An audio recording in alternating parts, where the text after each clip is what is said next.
Hello everyone, कैसे हो सभी लोग। मैं हूं आपका भास्कर भैया और आप सभी का स्वागत है केमिस्ट्री के सेशन में। मुझे उम्मीद है सभी लोग घर पर बढ़िया हो और अच्छे तरीके से अपनी पढ़ाई कर रहे हो। तो बच्चों देखो, हमारा सॉल्यूशन चैप्टर चल रहा था जिसमें अभी तक हम 3 लेक्चर्स अपने कंप्लीट कर चुके हैं। जिसमें हमने लास्ट लेक्चर के अंदर हमने सॉल्युबिलिटी के बारे में जाना था, एक बहुत ही इंपॉर्टेंट रूल के बारे में हमने जाना था, कौन सा, हमारा हेनरीज लॉ। इसके बारे में हमने लास्ट लेक्चर में अभी तक हम डिस्कस कर चुके हैं और आज देखेंगे इसका लेक्चर नंबर 4। ठीक है, और आज इसके आगे के टॉपिक्स को हम कवर करेंगे। तो कवर करेंगे बहुत ही इजी तरीके से, न्यूमेरिकल्स भी होंगे, वो भी हम कहीं ना कहीं सॉल्व करेंगे, एक लॉजिक के साथ पढ़ेंगे ताकि आपको अच्छे से समझ में आता रहे। ओके, तो सभी लोग वीडियो को लाइक कर देना, शेयर कर देना एंड अच्छे तरीके से शुरुआत से लेकर लास्ट तक पूरी वीडियो को देखना है। ओके, तो आज जो टॉपिक आज हम कवर करने वाले हैं, आज हम कवर करेंगे vapour pressure of liquid solutions. यानी आज हम लिक्विड सॉल्यूशंस पर बात करेंगे और उनके अंदर वेपर प्रेशर की बात करेंगे। ओके, तो देखो, अगर बात करें हमारे पास vapour pressure of liquid solutions, देखो होता है क्या, देखो अभी तक जो हमने देखा था, अभी तक हमने क्या देखा था, हमने ये देखा था कि लिक्विड को हम एज अ सॉल्वेंट के तौर पे यूज ले रहे थे और उसके अंदर सॉल्यूट के तौर पे हम सॉलिड्स या फिर अपनी गैसेस को डिसॉल्व कर रहे थे, है ना। यानी कि सॉलिड इन लिक्विड या गैस इन लिक्विड टाइप के सॉल्यूशंस की अभी तक हम बात कर रहे थे। अब हम बात करेंगे लिक्विड इन लिक्विड सॉल्यूशंस की, यानी लिक्विड को लिक्विड में ही अगर डिसॉल्व किया जाए तो ऐसे में तो सॉल्यूशन बनेगा, उसका वेपर प्रेशर क्या रहता है, इसके बारे में आज हम बात करेंगे। ओके, तो चलिए, अगर बात करें हमारे पास क्या है, liquid solutions are form when solvent is a liquid. बिल्कुल सही बात है, कोई भी लिक्विड सॉल्यूशन नॉर्मली कैसे फॉर्म होता है, जिसमें हमारे पास जो लिक्विड हो वो मेरा सॉल्वेंट के तौर पे हो। हम जानते हैं कि हमारे 3 टाइप के जो हमारे सॉल्यूशंस हो सकते थे on the basis of type of solvent, solid, liquid और गैसियस सॉल्यूशन। तो लिक्विड सॉल्यूशन कब बनता है, जब मेरे पास जो सॉल्वेंट हो वो लिक्विड हो, तो मेरा क्या है, एक सॉल्यूशन जो बनेगा वो लिक्विड सॉल्यूशन बनेगा। बिल्कुल सही बात है। अब देखो, जो सॉल्यूट है आपका वो गैस, लिक्विड या सॉलिड हो सकता है ना। जिसमें से अगर बात करेंगे गैस के लिए, हमने स्पेशली बात करी थी कहीं ना कहीं कि solution of gases in liquid can be explain by the Henry's law. तो ये वाली बात अभी तक हम कर चुके हैं। ठीक है, हालांकि हमें देखो थोड़ा बहुत हमने सॉलिड एंड लिक्विड की बात भी हमने की थी कि कैसे कैसे सॉल्युबिलिटी की हमने बात की थी, है ना। लेकिन अब हम बात करेंगे उसके आगे की ओर। ठीक है, तो देखो, तो now we shall discuss the solution of liquid and solid in a liquid. Okay, ये वाली बात है कि सॉलिड्स और लिक्विड्स को अगर मैं किसी दूसरे लिक्विड में अगर डिसॉल्व करता हूं तो किस टाइप का सॉल्यूशन बनता है, इसके बारे में बात करेंगे और उनके वेपर प्रेशर के बारे में भी हम थोड़ा सा डिस्कशन करने वाले। ओके, अच्छा देखो, सच सॉल्यूशन में contains 1 or more volatile components. Generally the liquid solvent is volatile. Okay, the solute may or may not be volatile. ठीक है, यानी देखो सवाल अब आता है आपके दिमाग में कि भैया ये वॉलेटाइल क्या होता है। वॉलेटाइल का मीनिंग ये होता है कि कोई भी एक ऐसा कंपाउंड जो इजीली आपके वेपर फेज में जा सके, गैसियस फेज में जा सके, वो आपका एक वॉलेटाइल कंपाउंड होता है। ठीक है, ये वाली चीज है। ओके, तो आपका अगर बात करेंगे जनरली तौर पर, अगर बात करें तो मेरा जो लिक्विड स्टेट होती है वो ज़्यादातर मेरे वॉलेटाइल कंपाउंड्स में आ सकते हैं। ठीक है, क्योंकि वो इजीली मेरे वेपर में जा सकते हैं। ठीक है, जैसे कि आपका पेट्रोल हो गया, अगर पेट्रोल को देखो वो इजीली हमारा वॉलेटाइल हो जाता है। ठीक है, ये वाली चीज़ है। अगर मैं कंपेयर करूँ अपने वाटर से, जैसे कि मान लो आपने क्या किया, वाटर लिया और एक तरफ हमने पेट्रोल रख दिया, दोनों को आपने धूप में रख दिया, तो ज़्यादा इजीली मेरे वेपर फेज में कौन जाएगा, मेरा पेट्रोल वेपर फेज में जल्दी चले जाता है बजाय मेरे वाटर के। यानी कि पेट्रोल ज़्यादा अच्छा वॉलेटाइल कंपाउंड हो जाता है। ओके, यही वाली बात है। तो आप इस टाइप के सॉल्यूशंस की बात करने वाले हैं जहां पर मेरे पास कम से कम एक कंपोनेंट, जो मेरा सॉल्यूट है, सॉल्वेंट है, उनमें से कम एक कंपोनेंट मेरा वॉलेटाइल तो रहेगा ही। ओके, तो एक एक करके इसकी बात करेंगे। ओके, सबसे पहले बात करेंगे किसकी, मेरे लिक्विड सॉल्यूशंस की। अब देखो, बहुत ध्यान से समझना है, बहुत इंपॉर्टेंट है आपके लिए वाला टॉपिक। देखो होने वाला क्या है हमारे पास, जैसे कि मान लो इसे पूरा एग्जाम्पल से समझेंगे, एक डायग्राम से समझेंगे। देखो होता क्या, जैसे कि मेरे पास एक बीकर है। ठीक है, अब एक बीकर है मेरे पास, मान लो इस बीकर में क्या है, सॉल्यूशन, आई मीन अपना लिक्विड डिसॉल्व है। ठीक है, यानी एक लिक्विड तो मान लो मैंने ग्रीन कलर का हो गया, ये तो क्या है मेरा ग्रीन वाला, कौन सा है मेरा लिक्विड ए, ये तो कौन सा है मेरा लिक्विड ए है मेरे पास, जो कि क्या है मेरा वॉलेटाइल।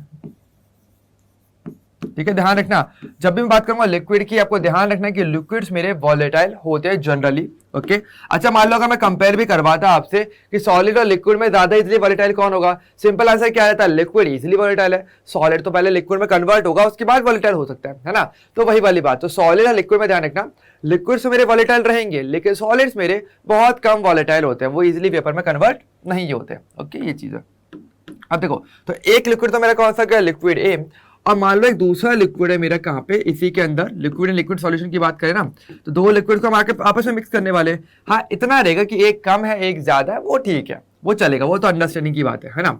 और एक मेरा कौन सा है, लिक्विड बी है। ठीक है, 2 टाइप के मेरे लिक्विड है और मैं ये मानता हूं कि इस बीकर को मैंने ऊपर से ऐसे ढक दिया है, इस तरीके से कवर कर दिया। ओके, अब देखो अगर ये वॉलेटाइल होंगे तो क्या होगा, इनकी वेपर बनेगी, जो अंदर की तरफ जो लिक्विड होंगे अगर वो वॉलेटाइल है इसका मतलब क्या है कि इनके में वेपर बनेगी, जो अंदर के जो गैस जो पार्टिकल्स हैं जो लिक्विड स्टेट में है इस टाइम पे, वो धीरे धीरे करके क्या बनेंगे, वो अपने गैसियस फेज में वेपर फेज में आना स्टार्ट करेंगे, क्योंकि वो वॉलेटाइल है, उनकी नेचर वॉलेटाइल है। ओके, तो इसका मतलब क्या होगा, जैसे ग्रीन वाला है तो वो पार्टिकल मान लो लिक्विड से गैस में आ रहा है इस तरीके से, और ये क्या है मेरे लिक्विड ए के gas particles. Okay, vapour phase में ये क्या है मेरा ए है, पर किस में है मेरे वेपर फेज में, वेपर ए।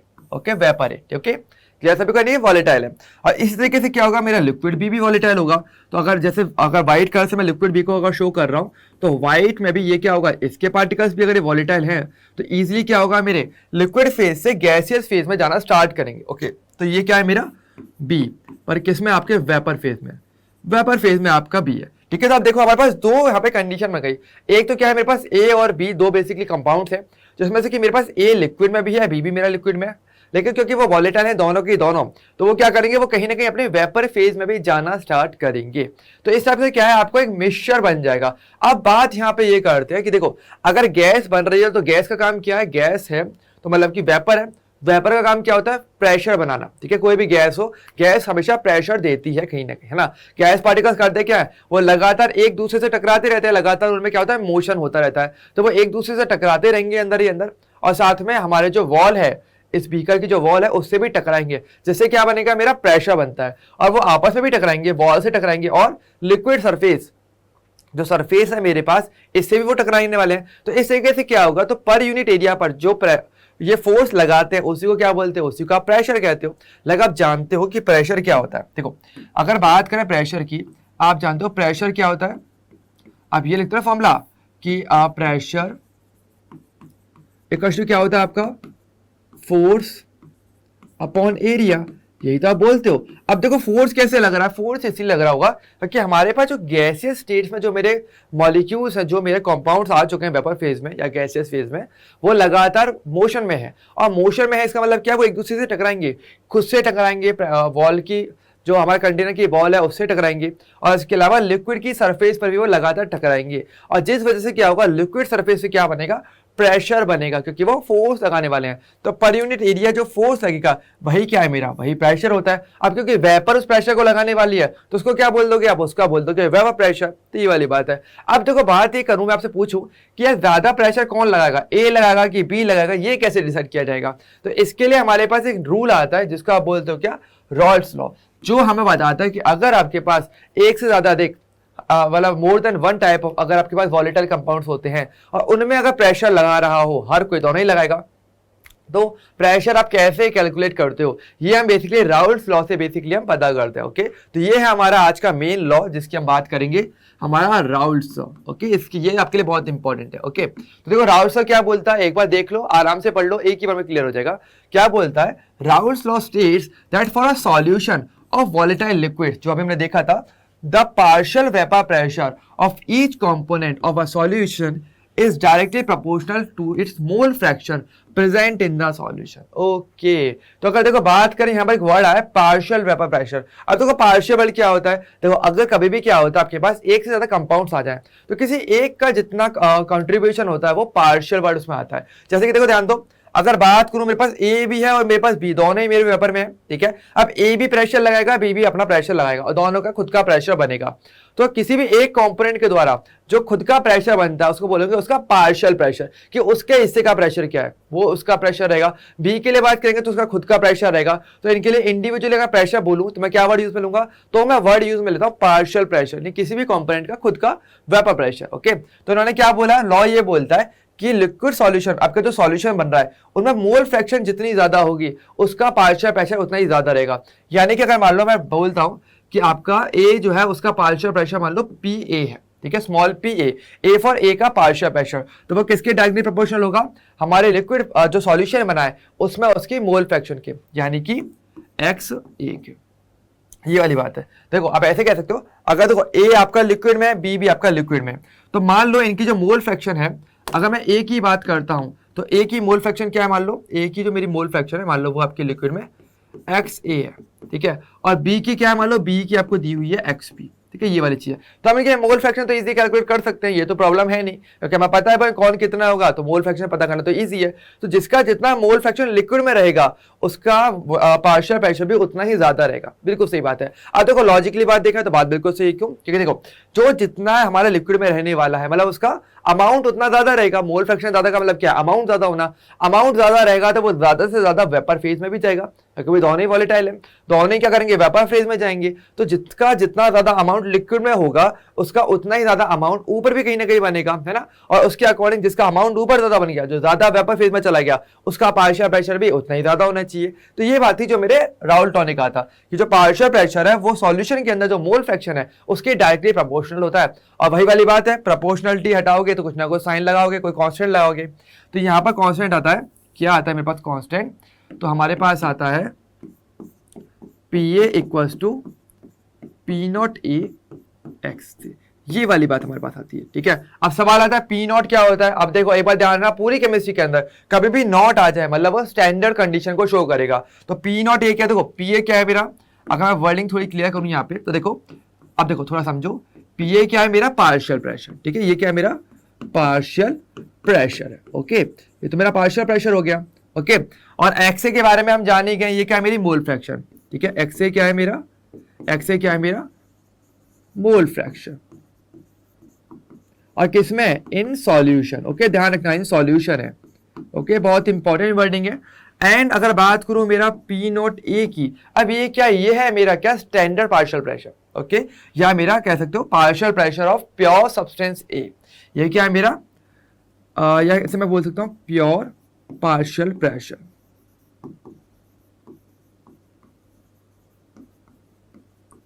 ऑफ ए।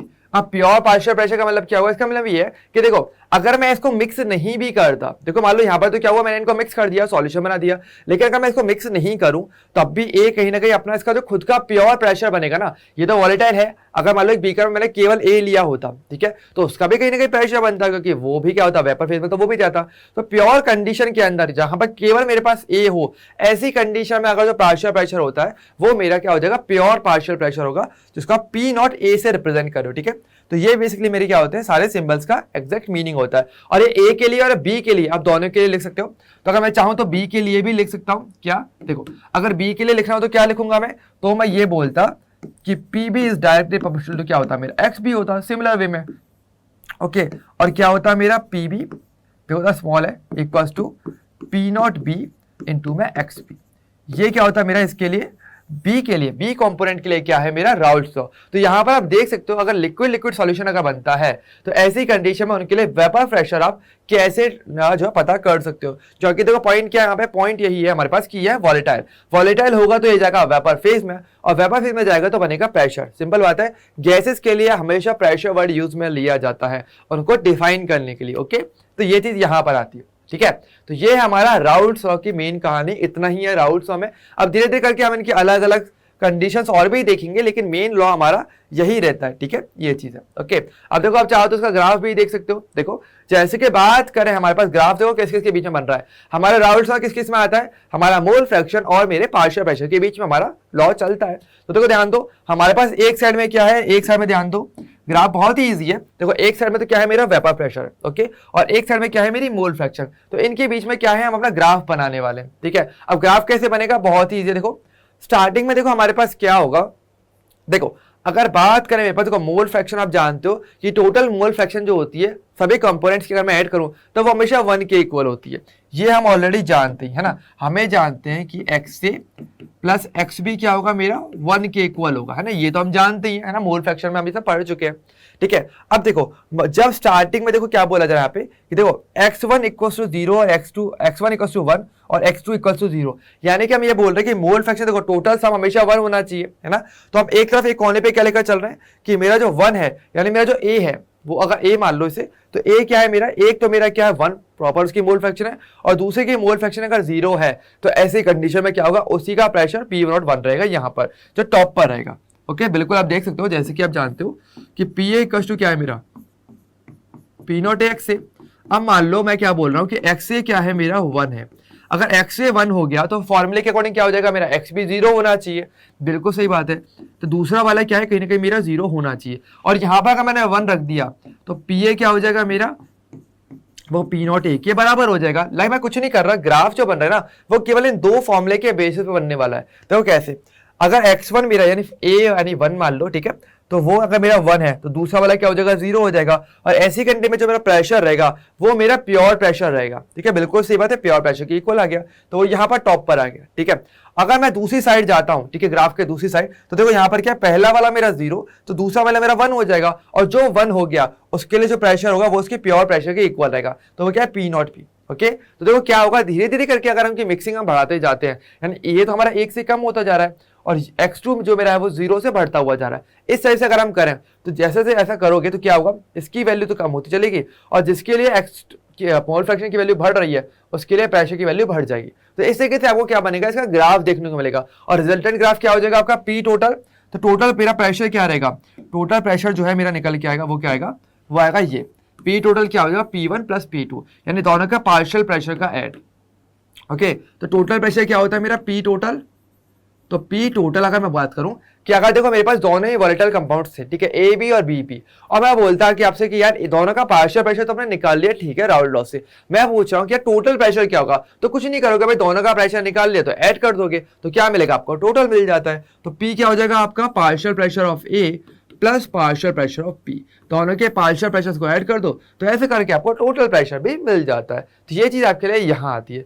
तो ये है हमारा राउल्ट लॉ का ग्राफ। तो बहुत ही इजी ग्राफ है, बहुत ही इजी ग्राफ बनता है। आपके एग्जाम में स्पेशली बोर्ड्स में ये ग्राफ पूछा गया कई बार।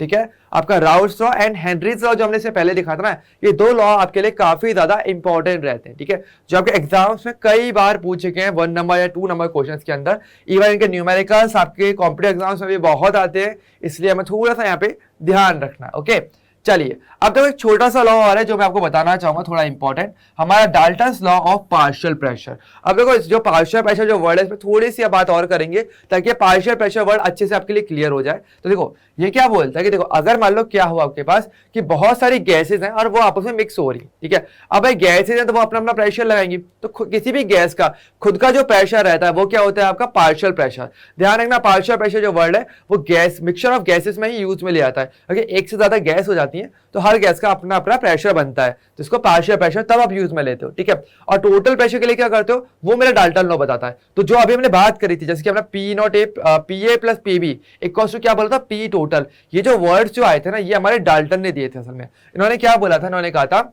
Dalton's law of partial pressure is the gas law which states that the total pressure exerted by a mixture of gases is equal to the sum of the partial pressure exerted by each individual gas in a mixture. Okay, यानी देखो अगर हमारे पास जितनी भी gases होंगी, अगर मैं उन सभी के हर एक के पार्शियल प्रेशर को अगर मैं ऐड कर दूं, सम कर दूं, तो ऐसे में क्या मिलेगा आपको, टोटल प्रेशर मिलता है। जैसे कि देखो आप यहाँ पर भी समझ सकते हो, जैसे गैस 1 गैस 2 है, ये दो गैसेज हैं, दोनों का प्रेशर क्या है, मान लो एक का क्या है PA, क्या एक का मान लो P1 है, मान लो क्या है एक का प्रेशर तो क्या है आपका P1 और दूसरे का मान लो P2 है, मान लो इसका P1 है और इसका P2 है, दोनों गैसेस को मैंने ऐड कर दिया और मिक्सचर बना दिया। तो इसका मिक्सचर क्या बनेगा, रिजल्टेंट का मिक्सचर का जो प्रेशर है वो क्या बनेगा, जो रिजल्टेंट है उसका प्रेशर क्या बनेगा मेरा, तो P टोटल क्या होता है मेरा, वो इक्वल टू होगा P1 प्लस P2। ये वाली बात यहाँ पर आती है। तो ये कही किसने है, ये हमारे बेसिकली डाल्टन ने गई थी और इस चीज का यूज हमने अभी जस्ट किया था जहां पर आप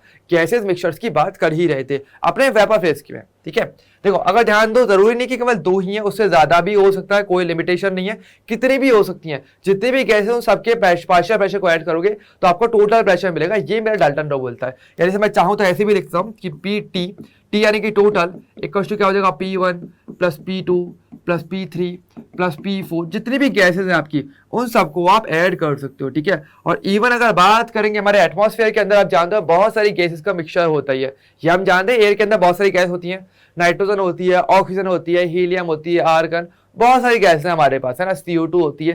तो अगर मुझे टोटल प्रेशर का निकालना हो गैसेस का, तो क्या करते हैं हम यही करते हैं कि हर एक का इंडिविजुअल प्रेशर जो है वो ऐड कर लेते हैं और ऐसे करके क्या है, मुझे पूरा टोटल प्रेशर एयर का पता चलता है। ओके, तो ये बेसिकली बात यहाँ रहती है। ठीक है, चलिए अब बात करेंगे हमारे थोड़ी सी बात पे और। अच्छा देखो अब देखो एक छोटी सी चीज हमें और समझनी है क्या, कि देखो जो अभी हमने डायग्राम बनाया था, अब देखो आगे की बात है और कि देखो हमने डायग्राम बनाया था ना अपना ये वाला, जिसमें मैंने क्या किया था, जिसमें हमने दो वोलेटाइल जो सब्सटेंस थे उनको रख दिया था, ठीक है, दो वोलेटाइल कंपोनेंट्स थे, है ना। एक तो कौन सा था, मेरा ए था, और एक था मेरा बी, ठीक है। ये तो क्या है, मेरा ए हो गया, ये तो क्या है, मेरा ए है, जो कि किसमें, मेरे लिक्विड फॉर्म में। अब इसके आगे की बात समझो, बहुत इंपॉर्टेंट है, बहुत ध्यान से समझने की है। तो एक तो मेरा ए है लिक्विड में, और ऊपर की तरफ क्या है, मेरा गैस फॉर्म है। यहाँ पर क्या है, मेरा गैस, ये मेरा ए है, लेकिन किसमें, वेपर फॉर्म में, ठीक है। वेपर या गैस हो, बात तो एक, ये वेपर है ना। और एक तरफ क्या है मेरे पास साथ में, यहाँ पे मेरा बी भी होगा, ये क्या है, मेरा बी, ठीक है। ये है मेरा कौन सा, व्हाइट वाला कौन सा है, लिक्विड बी है। और इसकी भी क्या है, वेपर बनेगी, और ये मेरा वेपर यहाँ चला गया। ये तो हमें पता है भाई, दोनों लिक्विड है, दोनों ही वॉलेटाइल है, तो भाई वो लिक्विड में तो रहेगा ही रहेगा, लेकिन उसकी वेपर भी बनेगी, जो ऊपर ऐसे स्टोर आपको दिख रही है ना। ये क्या है, मेरा वेपर ऑफ बी, ठीक है। अब देखो अगर बात करें तो हमने एक बात तो हमने ये करी थी, क्या हमने अपने राउल्स लॉ के अकॉर्डिंग तो चलो हमने एक फॉर्मूला बताया था, ठीक है। अब देखो ध्यान दो हमारे पास, मैं देखो डाल्टन्स लॉ के अकॉर्डिंग भी इनका पार्शियल प्रेशर निकाल सकता हूं। देखो डाल्टन्स लॉ क्या बोल रहा है कि पार्शियल प्रेशर को मैं ऐड करता हूं तो मुझे टोटल प्रेशर बेसिकली देखने को मिलता है। ये वाली बात हम जानते हैं, है ना। यानी कि देखो ध्यान दो, हमारे पास ऊपर जो वेपर है, ठीक है, ये क्या है अपना ए और बी दोनों ही है उसके अंदर, और दोनों का क्या है, इंडिविजुअली पार्शियल प्रेशर रहेगा, ठीक है। तो इनका पार्शियल प्रेशर क्या होने वाला है, वो तो वही रहेगा पीए, और दूसरे का क्या रहेगा, पीबी हमारा रहेगा, ठीक है। ये वाली बात है। अब देखो ऊपर अगर मेरे कंपाउंड्स हैं, ऊपर मेरा कंपोनेंट है, तो ऊपर भी क्या है, अगर मेरे मॉलिक्यूल्स होंगे तो वहां पर भी मैं मोल फ्रैक्शन वर्ड यूज में ले सकता हूं। तो देखो ध्यान दो, बहुत इंपॉर्टेंट वर्डिंग ध्यान रखनी है अपने को। क्या देखो अगर नीचे की तरफ मैं ये बोल रहा हूं, यानी लिक्विड स्टेट में इसका जो मोल फ्रैक्शन मैं बोलता हूं एक्स है, और इसका जो मोल फ्रैक्शन है बी का, मान लो वो आपका एक्स बी, ठीक है। तो ये चीज है, ये तो मैंने कहा लिक्विड फेज में इनका मोल फ्रैक्शन हो जाता है। लेकिन मान लो देखो हमारे जो मॉलिक्यूल्स हैं वो लिक्विड के अलावा वेपर में भी तो हैं, तो वेपर में मैं मोल फ्रैक्शन निकाल सकता हूं। तो देखो ध्यान दो, अगर मान लो वेपर में मैं बोलता हूं तो मोल फ्रैक्शन एक्स तो नहीं होगा, मान लो वो मेरा वाई ए हो जाता है, ठीक है। जो भी मेरा मोल फ्रैक्शन है वेपर में, वो मान लो ए का मेरा क्या है, वाई ए, और बी के लिए क्या है मेरा, मान लो वो वाई बी है। ये क्या है, mole fraction in vapour phase, okay. Vapour बन रही है तो उन पर ही क्या होगा, मोल्स होने वाले हैं, आपके मॉलिक्यूल्स होने वाले हैं, तो मोल फ्रैक्शन आप ऊपर भी निकाल सकते हो। तो मान लो ऊपर गैसेस स्टेट्स के अंदर अगर बात करूं तो मेरे पास ए का जो मोल फ्रैक्शन है मान लो वो वाई ए है, और बी का क्या है, वाई बी। तो ऐसे में क्या है, आप इनसे भी पार्शियल प्रेशर निकाल सकते हो। कैसे, तो एक फॉर्मूला हमारे पास ये भी आता है जो डाल्टन्स लॉ के अकॉर्डिंग है, क्या कि पी ए इक्वल टू क्या होगा, मेरा मोल फ्रैक्शन इनटू में टोटल प्रेशर, यानी कि पीटी, ये वाली बात है। और इसी तरह पीबी क्या होगा मेरा, वो होगा वाई बी इंटू में पीटी, ये वाली बात है। इस तरीके से क्या है, आप वेपर फेज के अंदर भी अपना मोल फ्रैक्शन के अकॉर्डिंग आप पार्शियल प्रेशर निकाल सकते हो। तो अगर ध्यान दो, बहुत ही सिंपल है। यहाँ पे यहाँ बात ये आई है कि देखो मोल फ्रैक्शन कैसे निकालते हो यार, मोल फ्रैक्शन कैसे निकालते हो, किसी का भी ऊपर एक अमाउंट अपॉन टोटल अमाउंट। जब फ्रैक्शन कैसे निकालते हैं, फ्रैक्शन ऐसे तो निकालते हो कि जिसके लिए भी फ्रैक्शन निकालना है उसकी वैल्यू ऊपर और उसी के रिलेटेबल टोटल वैल्यू नीचे की तरफ ऐसे डिवाइड करके आप फ्रैक्शन निकालते हो, है ना। अगर बात करें देखो, अगर मुझे गैसियस फेज के अंदर का मोल फ्रैक्शन निकालना है तो हम कैसे करेंगे, आपको ये करना होगा कि उसका partial pressure divide by total pressure, मैं ये भी कह सकता हूँ, ठीक है। ये भी एक तरीका रहता है कहने का, और आप इसे ऐसे लिख सकते हो, यानी कि देखो गैसियस फेज में अगर मुझे मोल फ्रैक्शन निकालना हो तो मैं कैसे निकालता, गैसियस फेज में क्या है मेरे पास, मैं बोलता हूँ गैस के लिए हमेशा प्रेशर वर्ड हम डिवाइड जो है यूज में लेते हैं, है ना। तो अगर बात करें गैसियस फेज में मोल फ्रैक्शन, तो वो क्या होगा मेरा, गैसियस फेज में क्या है मेरे पास, उसका partial pressure upon divide by total pressure. इसी तरीके से क्या है, हम अपना फ्रैक्शन को निकालते हैं। तो अगर गैस में मोल फ्रैक्शन निकालना हो तो ये तरीका रहता है, और इसको आप थोड़ा सा इससे क्रॉस मल्टीप्लाई करके इस तरीके से भी लिख सकते हो। तो दोनों के लिए हम बात कर सकते हैं, ठीक है। और इसी तरीके से वाई बी इक्वल टू क्या होता है मेरा, बी का partial pressure upon total pressure vapour में। तो ऐसे करके आपको गैसियस फेज या वेपर फेज के अंदर अपने जो पार्टिकल्स हैं, जो कंपोनेंट्स हैं, उनकी भी आप मोल फ्रैक्शन निकाल सकते हो, ठीक है। तो अगर देखो ध्यान दो, राउल्स लॉ की मदद से आप क्या कर सकते हो, तो राउल्स लॉ की मदद से आप सॉल्यूशन के अंदर मोल फ्रैक्शन देख सकते हो। लेकिन डाल्टन्स लॉ की मदद से वेपर फेज के अंदर भी हमारे क्या कंपोजिशन रहने वाला है वो आप इन रूल से पता कर सकते हो, ठीक है। तो ये तो मेरा डाल्टन के अकॉर्डिंग है। और राउल्ट लॉ के अकॉर्डिंग क्या था मेरे पास, राउल्ट लॉ के अकॉर्डिंग है मेरे पास कि पी ए इक्वल टू क्या होता था मेरे पास, P not a x A, और क्या है मेरे पास P B equals to P not be x B, ठीक है, दो फॉर्मूले मेरे पास यहाँ पर आते हैं। ठीक है, वैसे ये बात ध्यान रखना कि यहाँ पर जो पार्शियल प्रेशर है वो यही पार्शियल प्रेशर है, दोनों पार्शियल प्रेशर सेम ही है। ठीक है, और मैं चाहूं तो इन दोनों को एक साथ भी लिख सकता हूँ। कैसे? देखो, इसको मैं ऐसे भी लिख सकता था, क्या इन दोनों को अगर मैं मिक्स कर दूं तो देखो मैं ये बोल सकता हूँ पीए ये भी है और पीए ये भी है, तो दोनों पीए ही है, दोनों पार्शियल प्रेशर है एक, दोनों को मैं इक्वल कर सकता हूँ। तो इन दोनों का रिजल्ट क्या आ जाएगा मेरे पास? थर्ड इक्वेशन बहुत अच्छी, वो होता है P not a x A equal to क्या हो जाएगा मेरे पास? Y A P T. ये फॉर्मूला भी बन सकता है। ओके, इस तरीके से अगर मैं दोनों में पार्शियल प्रेशर के फॉर्मूले को इक्वेट कर दूं तो मुझे ये चीज भी मिल जाएगी। इजीली बात है। तो ध्यान दो, हम कुछ नहीं कर रहे हैं, हम इस एक फॉर्मूले से दूसरा फॉर्मूला बना रहे हैं और कुछ नहीं कर रहे। तो अगर आपको बेसिक फॉर्मूलेज अगर याद है तो आप ये वाला फॉर्मूला कभी भी एग्जाम के अंदर खुद से भी बना सकते हो। बस ये कि जो कंसेप्ट है, जो लॉजिक है, बस वो आपको थोड़ा सा समझना है। ओके, तो देखो हमें ये लॉजिक पता था, हमने राउल्ट लॉ से देख लिया, डाल्टन लॉ से हमें ये फॉर्मूले मिल गए। अगर मुझे कोई तीसरा इंडिविजुअल फॉर्मूला बनाना है अलग से दोनों का रिलेशन वाला, तो क्या करोगे? दोनों को इक्वेट कर दो, तो ऐसे आपको नए फॉर्मूले मिल जाते हैं। तो ध्यान रखना, केमिस्ट्री में ये चीज बहुत देखने को मिलेगी आपको कि आप नए नए फॉर्मूले कैसे आते हैं, पुराने फॉर्मूले बस थोड़ा बहुत चेंज करते चलते हैं और आपको नए नए फॉर्मूले पता चल जाते हैं। ये वाली बात है। तो यहाँ बढ़िया तरीका पता है क्या है? पहले जो फॉर्मुलेज है ना उनको अच्छे से कर लो। बस अच्छे बेसिक फॉर्मुलेज अगर अच्छे से कर लोगे तो अगले जो फॉर्मुलेज होंगे आगे के वो आप इजीली कर पाओगे। पर ध्यान रखना, ये फॉर्मुला हम कैसे पहुंचे? अपने एक लॉजिक पर, है ना। हमने लॉजिक देखा, एक हमने दोनों को इक्वेट कर दिया और फिर हमें क्या मिल गया? एक नया फॉर्मुला मिल गया। तो इसी तरीके से क्या है, आपके अलग अलग जो क्वेश्चंस आपके एग्जाम में ऐसे आ जाते हैं। वैसे आपके जेई के अंदर ये वाला क्वेश्चन एक बार आ चुका था कि आपको इसको बताना था कि कौन सा फॉर्मूला सही लिखा हुआ है। ऐसे करके फॉर्मूले क्वेश्चन आपके एग्जाम में बन जाते हैं। तो ये फॉर्मूला प्रॉपर्ली सही था, ये इसका करेक्ट आंसर भी था। तो ये हमारे लिए थोड़े से इंपॉर्टेंट चीज यहाँ पर भी आती है। ओके, तो ये चीज हमारे लिए यहाँ हो जाती है। क्लियर सभी को?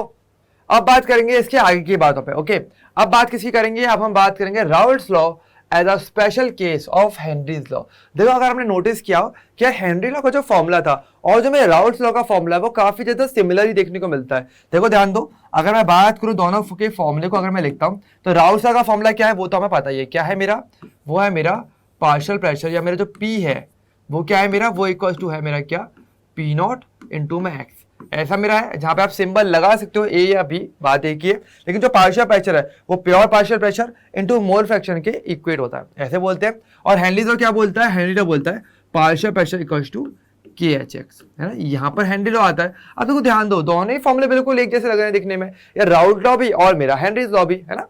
दोनों में देखोगे तो क्या कॉमन चीज आ रही है कि पार्शियल प्रेशर जो है वो मेरे मोल फ्रैक्शन के डायरेक्टली प्रोपोर्शनल है। दोनों में अगर मैं कॉमन चीज देखूं तो क्या है मेरे पास कि partial pressure is directly proportional to mole fraction. दोनों ने ये बात कही थी, इधर से भी ये चीज आती है और इधर से भी ये वाली बात आ रही है। और हमने क्या किया था? बस पी नॉट और के एस तो क्या है, वो तो मेरा कांस्टेंट है ना, वो तो बाद में लगाया गया है। लेकिन दोनों ही लॉ फिर एक जैसे हैं, तो हम दोनों को अलग अलग क्यों पढ़ रहे हैं? देखो ध्यान दो, अगर बात करेंगे मेरा हेनरीज लॉ अप्लाई कब होता है, वो कंडीशन आपको ध्यान रखनी है। देखो ध्यान दो, हेनरी लॉ कब अप्लाई होता है? हेनरी लॉ तब अप्लाई होता है जब गैस को आप डिसॉल्व करते हो लिक्विड के अंदर। यानी यहां पर बात करेंगे क्या होने वाला है, यहां पर क्या होता है?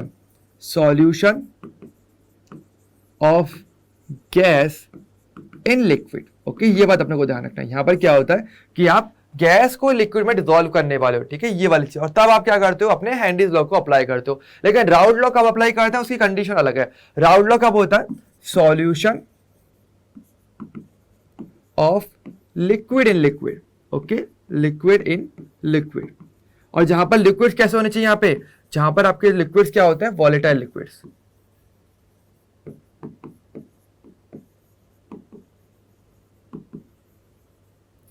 Volatile liquids. ओके, ये चीज है। यानी आपको ये देखना पड़ेगा भाई दोनों के फॉर्मूले दिखने में एक जैसे हैं लेकिन दोनों की कंडीशन अलग अलग है। ध्यान रखना, ये आपको क्या बनता है? लिक्विड एंड लिक्विड सॉल्यूशन की बात करते हैं तब आप क्या है अपने राउल्ट लॉ को अप्लाई करते हो, ठीक है, जहां पर मेरे सॉल्यूशन क्या होता है? वॉलेटाइल होते हैं, ठीक है। तो मैं मानता हूं कि चलो ठीक है बाद में वो वेपर फेज में जा सकते हैं, लेकिन स्टार्टिंग में ध्यान रखना वहां पर आप सॉल्यूशन कैसे बनाने वाले हो? गैस को लिक्विड में डिसॉल्व नहीं कर रहे, लिक्विड बाद में गैस में गया है। अंतर समझो दोनों का डिफरेंस क्या है? डिफरेंस बहुत ही बारीक बात और बहुत ही बारीक चीज आपको समझनी है यहाँ पे कि यहाँ पर हम क्या बात कर रहे हैं? लिक्विड को लिक्विड में हमने डिसॉल्व किया था एक्चुअल में, तो सॉल्यूशन उसका बना था। हाँ, ये मैं मानता हूँ कि बाद में मेरा लिक्विड वॉलेटाइल होकर के गैस में चला गया, तो लिक्विड से गैस में जाने वाला है, तो वो एक अलग चीज है। तो वहां पर आप राउल्ट्स लॉ को अप्लाई करने वाले हो। ओके, तो और अगर बात करें मेरे हेनरीज लॉ की, यहाँ पर क्या होने वाला है, यहाँ पर पहले से क्या है मेरे पास गैस है और उस गैस को आप लिक्विड में डिसॉल्व करने वाले हो, तो ये एक अलग बात हो गई कहने का। तो यहाँ पर आप क्या करते हो, अपने हेनरीज लॉ को अप्लाई करते हो। तो दोनों की कंडीशन आपको स्पेशली ध्यान रखनी है, कब आप राउल्ट लॉ को और कब आप हेनरीज लॉ की बात करते हो। देखो ध्यान रखना, यहाँ पर दोनों बहुत बारीक, बहुत ही थोड़ा सा डिफरेंस होता है, तो यहाँ पे ज्यादा कंफ्यूजन बहुत होता है, तो इसलिए हमें वो कंफ्यूजन नहीं रखना और आपको एक क्रिस्टल क्लियर रखना है।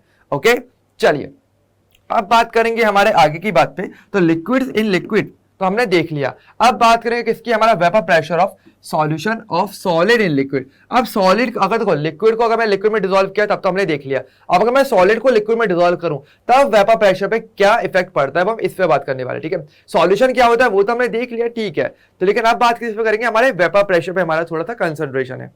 तो ध्यान दो, देखो नॉर्मली क्या होता है, डायग्राम से समझो एक ही में क्लियर हो जाएगा। ठीक है, देखो नॉर्मली क्या है, मेरे पास प्योर सॉल्वेंट होता है। अब देखो लिक्विड है, मैंने बताया था लिक्विड मेरा कैसा रहेगा, वॉलेटाइल रहेगा, इसमें तो कोई दो राय है नहीं।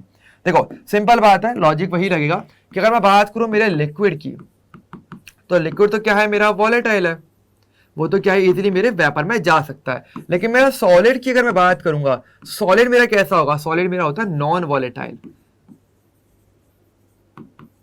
सॉलिड क्या हो जाएगा मेरा, नॉन वॉलेटाइल हो जाता है। ये वाली बात यहां पर आती है ना, सॉलिड तो क्या है मेरा नॉन वॉलेटाइल है। अब देखो जो मेरा प्योर सॉल्वेंट है, ठीक है, प्योर सॉल्वेंट, तो उसमें तो क्या होने वाला है, जब ये प्योर रहेगा तो ऐसी कंडीशन में तो क्या होगा, आपको मैक्सिमम जो आपका लिक्विड फेस होगी उस कंपाउंड की, वो ज्यादातर क्या होगी मेरे वेपर फेस में जाएगी, और बिल्कुल जाएगी, है ना। ये चीज तो होनी चाहिए कि मेरे जो सॉल्वेंट के जो कंपाउंड्स हैं वो क्या होंगे, मेरे जो मेरे कंपोनेंट है सॉलिड, जो मेरा लिक्विड का जो कंपोनेंट है वो मेरे इजीली क्या होगा, मेरे वेपर फेज में जाएगा। लेकिन अगर मैं एक बार ऊपर सॉल्यूट डाल दूं, अलग से मेरा सॉलिड डाल देता हूं, तो ऐसे में क्या हो जाएगा, देखो उसके कुछ पार्टिकल्स, जो ग्रीन कलर के पार्टिकल्स देख पा रहे हो, ये क्या है मेरा, ये मेरा सॉल्यूट के पार्टिकल्स हैं। तो मेरे जो ऊपर की जो लेयर होती है उस पर वो कुछ जगह घेर लेंगे। देखो सिंपल बात है यार, कौन से, अगर मैं पूछूं कि कौन से ऐसे पार्टिकल्स हैं सॉल्वेंट के जो एक्चुअल में वेपर में जाते हैं, तो क्या बोलोगे, जो सरफेस के पार्टिकल्स, क्योंकि वही सबसे ऊपर है ना, अंदर के पार्टिकल थोड़ी चले जाएंगे, पहले ऊपर के पार्टिकल वेपर में जाएंगे तभी नीचे के पार्टिकल ऊपर वेपर में जाएंगे ना। अब अगर देखो मैं सॉलिड को डिसॉल्व कर देता हूं तो ऐसे में क्या होगा, ऊपर की कुछ जगह को वो भी घेरेगा, है ना, कुछ स्पेस को वो भी ऑक्यूपाई कर लेगा। तो ऐसे में क्या होगा, जहां से पार्टिकल जा सकते थे उस जगह को क्या हमारे सॉलिड पार्टिकल ने घेर लिया। अब ऐसे में क्या होगा, ऐसे में मेरे जो पार्टिकल्स जो सॉल्वेंट से जाने चाहिए थे वेपर में, वो नंबर क्या हो जाएगा मेरा, कम हो जाएगा। यानी देखो पहले क्या है, मेरे पास ज्यादा पार्टिकल जा पा रहे थे क्योंकि ऊपर कंप्लीट मेरा क्या था, सॉल्वेंट था, ऊपर की लेयर में क्या था, कंप्लीट सॉल्वेंट था, क्योंकि सॉल्यूट था ही नहीं, कोई सॉलिड था नहीं।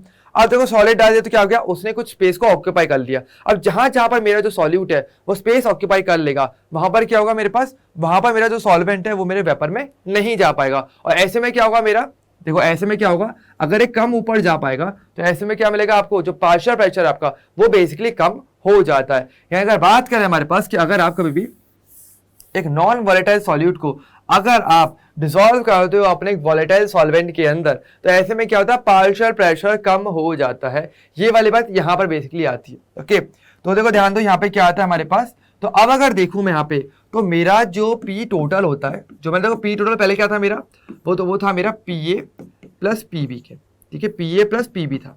ठीक है, अब देखो मैं मानता हूं कि चलो जो लिक्विड है, मान लो जो कि मेरा लिक्विड है, जो मेरा लिक्विड है, मान लो लिक्विड तो क्या है मेरा, क्या है ए है, ठीक है, और सॉलिड क्या है मेरा बी है। ठीक है, तो ऐसे में क्या होगा, ऐसे में हम ये बोलेंगे कि जो मेरा सॉलिड है, यानी कि जो मेरा पी बी है, पी बी तो क्या हो जाएगा मेरा, वो तो पूरा जीरो हो जाएगा। सिंपल बात है, अगर सॉलिड का तो कोई प्रेशर बनेगा ही नहीं क्योंकि वो तो नॉन वॉलेटाइल है ना। तो ऐसे में जो भी मेरा टोटल प्रेशर बनता है पी टी, वो इक्वल टू क्या हो जाएगा मेरा, पी ए के इक्वल हो जाता है। ठीक है, ये वाली बात यहाँ पर आती है। ओके, यानी यहाँ पर बस इतना से मुझे बताना था कि जो सॉलिड्स होते हैं उनका कोई भी पार्शियल प्रेशर नहीं होता, तो जो मेरा टोटल प्रेशर होगा वो केवल मेरे सॉल्वेंट के पार्शियल प्रेशर के इक्वल होता है। और ये किसके इक्वल होता है, और ये आप जानते हो कि आपके पास जो पी ए होता है वो किसके इक्वल है, वो आपका पी नॉट ए एक्स ए के इक्वल होता है। ठीक है, तो ये तो हमारा रूल चलता है, जो हमारा राउल्ट्स लॉ होता है। ठीक है, ये वाली बात यहाँ आती है। ओके, क्लियर सभी को। अच्छा देखो, चाहो तो यहाँ पे एक फॉर्मूला और ऐड कर सकते हो इसी के अंदर ही। देखो क्या कि देखो ऐसे मैं यहाँ ऐड करवा देता हूँ इजी वे में। देखो देखो अगर बात करें हमारे पास, मुझे अब इस कंडीशन के अंदर देखो पी ए और पी बी मुझे पता है, तो है ना, और मैं चाहूँ तो यहाँ पर भी पी टोटल निकाल सकता हूँ, ऐसी बात नहीं। ठीक है, देखो अगर मैं चाहूँ तो पी टोटल में ये भी लिख सकता था कि जो पी टोटल होता है, यहाँ पर लिख देते हैं पी टोटल क्या होगा, यहाँ नहीं, चलो एक काम करते हैं, मैं इसे कहाँ लिखे हैं, यहीं पे लिख देते हैं इसके साथ ही। हम ये भी लिख सकते हैं साथ में, अगर इन केस, देखो ध्यान रखना, ये जो फॉर्मूला था हमारा p a plus p b, यहां पर आप चाहो तो इनका एक्चुअल फॉर्मूला भी लिख सकते हो। यानी कि देखो हमारे पास क्या था, हम जानते हैं राउल्ट्स लॉ के अकॉर्डिंग क्या है, मेरे पास पार्शियल प्रेशर क्या होता है, इक्वल टू मेरे पार्शियल प्रेशर इनटू मोल फ्रैक्शन के बराबर होता है ना, ये वाली बात है। अब चाहूं तो अगर मेरे पास क्या होता, अब तो यहाँ पर स्टार मार्क कंडीशन में लगा सकता हूँ चाहूँ तो, ये तो कंडीशन यहाँ पर एक बन जाती है। एक कंडीशन में यही बोल सकता था कि अगर मान लो मेरे दोनों ही वॉलेटाइल होते, जैसे कि मेरा लिक्विड एंड लिक्विड के अंदर क्या था, दोनों ही वॉलेटाइल थे, तो भी वहां पे मैं ये चीज कर सकता था। तो वहां पर देखो आपका पी टोटल तब क्या आता, तो पी टोटल मेरा क्या होता, इक्वल टू मेरा p a plus p b के इक्वल होता है ना, ये वाली बात होती। और मैं दोनों के लिए अपना राउट्स लॉ अप्लाई कर सकता था, यानी एक फॉर्मूला मेरा यही बनता कि p not a x a plus p not be x b, ये वाली चीज थी। तो एक छोटा सा फॉर्मूला, वही सेम फॉर्मूला है, इसको आप ऐसे भी लिख सकते थे, ठीक है। तो ये वाली बात यहां पर आती है। ओके, क्लियर सभी को। तो ये कब है आपका, ये पूरा फॉर्मूला तब लगता है जब मेरे दोनों ही वॉलेटाइल होते हैं, जैसे कि मेरा लिक्विड एंड लिक्विड सॉल्यूशन में था। लेकिन अगर मेरा एक भी नॉन वॉलेटाइल हो जाए, ठीक है, तो ऐसे में क्या होगा, उसका पार्शियल प्रेशर जीरो हो जाएगा, और पार्शियल प्रेशर जीरो हो गया मतलब कि उसको आप इस पी टोटल में काउंट नहीं करते हो, ठीक है। तो ये वाली बात बेसिकली यहाँ पर एक एक्स्ट्रा फॉर्मूला उसी के अंदर का था, बस मैंने इसको इसके साथ यहाँ पे लिखवा दिया ताकि वो सारा एक साथ कंबाइन हो जाए और आपको सारी चीजें क्लियर रहे। ओके, तो ये चीज यहाँ पर है हमारे लिए। इसके बाद हम बात करेंगे इसकी आगे की बात है। देखो हमने राउल्ट लॉ तो हमने समझ लिया अच्छे तरीके से कि क्या क्या वो बेसिकली रहता है ना, और किस तरीके से हम राउल्ट लॉ की मदद से आप वेपर प्रेशर पता कर सकते हो सॉल्यूशन में, किसी भी लिक्विड एंड लिक्विड सॉल्यूशन हो या फिर आपका सॉलिड एंड लिक्विड सॉल्यूशन हो उसके लिए। लेकिन देखो राउल्ट लॉ का एक फायदा और भी होता है, क्या, इसकी मदद से देखो आप सॉल्यूशन को दो कैटेगरी में भी हम डिवाइड करते हैं। कौन कौन सी कैटेगरी, मेरा ideal and non ideal solutions, इसमें भी आप इसको डिवाइड कर सकते हो। तो क्या क्या आइडियल सॉल्यूशन होता है, क्या मेरा नॉन आइडियल सॉल्यूशन होता है, अब हम इसकी बात करेंगे, ठीक है। तो देखो बहुत ही सिंपल टॉपिक है, प्योर थ्योरेटिकल है, ज्यादा कुछ है नहीं। देखो लिक्विड लिक्विड सॉल्यूशन की अगर मैं बात करूं, can be classify into ideal and non ideal solution on the basis of Raoult's law. यानी राउल्ट्स लॉ की मदद से आप जो liquid solution, liquid liquid solution होता है, यानी लिक्विड को लिक्विड में डिसॉल्व करो, ऐसी कंडीशन में जो सॉल्यूशन बनता है वो आप आइडियल और नॉन आइडियल में जो है डिवाइड कर सकते हो। कैसे कैसे, देखो ध्यान दो। आइडियल सॉल्यूशन बेसिकली क्या होता है, the solution which obeys Raoult law over the entire range of concentration are known as ideal solution. यानी कि अगर बात करेंगे वो सॉल्यूशन बेसिकली जो हर टाइम हर कंडीशन में हर कंसंट्रेशन पर आइडियल जो हमारा राउल्ट लॉ है उसको फॉलो करता है, वो बेसिकली मेरा आइडियल सॉल्यूशन कहलाता है। तो ये वाली बात है। और जो फॉलो नहीं करेगा वो क्या हो जाएगा, मेरा नॉन आइडियल हो जाएगा, जस्ट अपोजिट, जैसा नाम वैसा काम। ओके, तो क्या बोल रहे हैं नॉन आइडियल, मतलब कि आइडियल का जो अपोजिट, जो आइडियल ना हो, यानी कि a solution which does not obey Raoult's law over the entire range of concentration that is called a non-ideal solution। तो बिल्कुल सेम है। अब तो यहाँ पर एक बार आपको थोड़ा सा शायद खा रहा होगा, कौन सा, आपका entire range of concentration। इसका मीनिंग क्या है, इसका मीनिंग ये है कि देखो जब आप दो लिक्विड्स को अगर डिसॉल्व कर रहे हो तो बात तो वही है ना यार, एक सॉल्यूट एक सॉल्वेंट होगा, और कंसंट्रेशन हमेशा सॉल्यूट के लिए बात करती हो। अब ये किसने कहा, मैंने ये तो मैंने कभी नहीं कहा ना कि सॉल्यूट मेरा सॉलिड ही होना चाहिए, वो लिक्विड भी तो हो सकता है, वो गैस भी हो सकता है। तो यानी कि आप सॉल्यूट को कितना ही क्यों ना डिसॉल्व कर लो, चाहे वो लिक्विड कितना ही क्यों ना हो, सॉलिड आपका जो सॉल्यूट हो, तो उसकी कंसंट्रेशन, देखो सिंपल बात है, कंसंट्रेशन वर्ड किसके लिए आता है, मेरे सॉल्यूट के लिए आता है ना। तो सॉल्यूट चाहे मेरा कैसा भी हो, सॉलिड लिक्विड गैस, अगर उसको डिसॉल्व करोगे तो उसकी जो अमाउंट प्रेजेंट रहेगी वही मेरी कंसंट्रेशन है। तो वो कुछ भी हो, बहुत ज्यादा मतलब बहुत थोड़ा सा डिसॉल्व करो, थोड़ा ज्यादा या बहुत ज्यादा भी अगर डिसॉल्व कर दोगे तो भी हमेशा राउल्ट लॉ फॉलो करेगा मेरा आइडियल सॉल्यूशन, और मेरा नॉन आइडियल इसको फॉलो नहीं करेगा। ये बेसिकली बात है। ओके, अब देखो हम चाहे तो इसमें बहुत अच्छे तरीके से डिफरेंस भी देख सकते हैं, क्योंकि इसका डिफरेंस आपके बोर्ड्स में बहुत पूछा गया है। इसके अलावा कॉम्पिटेटिव एग्जाम्स में भी इसका डिफरेंस में अक्सर बहुत अच्छे क्वेश्चन ऑब्जेक्टिव में बन जाते हैं। देखो ध्यान दो, एक तरफ मैं क्या लिखता हूं, अपना आइडियल, ठीक है, एक तरफ मैं क्या लिखूंगा, अपना आइडियल लिख लेता हूं, ठीक है, और एक तरफ मैं क्या लिखता हूं, अपना नॉन आइडियल, ठीक है। तो बहुत इजी वे में हम इसका डिफरेंस समझ सकते हैं कि भाई आपका आइडियल और नॉन आइडियल में क्या क्या डिफरेंस रहता है, ठीक है। आइडियल में क्या होता है, सिंपल बात है, फॉलो राउल्ट्स लॉ, सिंपल बात। पहला तो आप डिफरेंस आराम से समझ ही सकते हो कि यहाँ पर राउल्ट लॉ फॉलो करता है, और आइडियल जो है वो डज नॉट फॉलो, ठीक है, सिंपल बात है, does not follow Raoult's law. Simple चीज, ठीक है। अब फॉलो करने का मीनिंग क्या है, फॉलो करने का मतलब ये है कि यहां पर जैसे मैं ए की बात करता हूं तो पी ए क्या हो जाएगा मेरा, वो पी नॉट ए एक्स ए के इक्वल होगा, सिंपल बात है। और यहां पर फॉलो नहीं करेंगे इसका मतलब क्या है, इसके इक्वल नहीं होता, यानी कि P A is not equal to P not a x A, बिल्कुल सिंपल बात है। तो यही तो बात है हमारे पास, राउल्स में क्या है हमारे पास, ये फॉलो करेगा और यहाँ पे फॉलो नहीं करेगा, मतलब यहाँ पे तो इक्वल टू जीरो होना चाहिए जो था हमारा फॉर्मूला, यहाँ पे नॉट इक्वल टू जीरो होना चाहिए, मीनिंग तो ये हो गया ना। इसके अलावा देखो अगर बात करेंगे हमारा जो आइडियल सॉल्यूशन होता है, देखो एक बात ध्यान रखना कि यहाँ पर देखो एक चीज ध्यान रखना कि जब देखो लिक्विड्स आपस में मिक्स हो रहे हैं, है ना, तो वो आइडियल बना रहे हैं, वो आपके जो राउल्ट लॉज को फॉलो कर रहे हैं, पर इसका मीनिंग ये भी होता है कि उनके बीच की जो बॉन्डिंग होती है ना वो हमेशा एक जैसी रहती है। यानी कि देखो जैसे कि मान लो मेरे पास ए है, मतलब देखो मेरे पास दो कंपाउंड है, एक तो ए जो कि मेरा क्या है अपना सॉल्वेंट होता है बेसिकली, आपको याद होगा ए मैं सॉल्वेंट के लिए ले रहा था, और दूसरा मेरा बी भी है, ठीक है, ये क्या है मेरा सॉल्यूट, ठीक है। अगर मैं इन दोनों को मिक्स करता हूं तो देखो ए और ए के बीच का जो इंट्रैक्शन होगा, यानी ए और ए के बीच की जो बॉन्डिंग होगी और बी के बीच की जो बॉन्डिंग होगी, और एक तरफ मेरा सॉल्यूशन बनेगा तो क्या होगा, सॉल्यूट और सॉल्वेंट आपस में मिक्स हो जाएंगे, तो पार्टिकल्स ऐसे मिलेंगे आपको, है ना, ये क्या मेरा सॉल्यूशन में, ठीक है। यहाँ देखो ध्यान दो, यहाँ पर ये बता रहा हूं मैं आपको कि देखो ए आपका क्या है सॉल्वेंट है, बी क्या है आपके सॉल्यूट के पार्टिकल्स, तो अगर केवल सॉल्वेंट होगा तो इंट्रैक्शन किसके बीच में होगा, ए और ए के बीच में इंट्रैक्शन रहने वाला है क्योंकि केवल सॉल्वेंट है।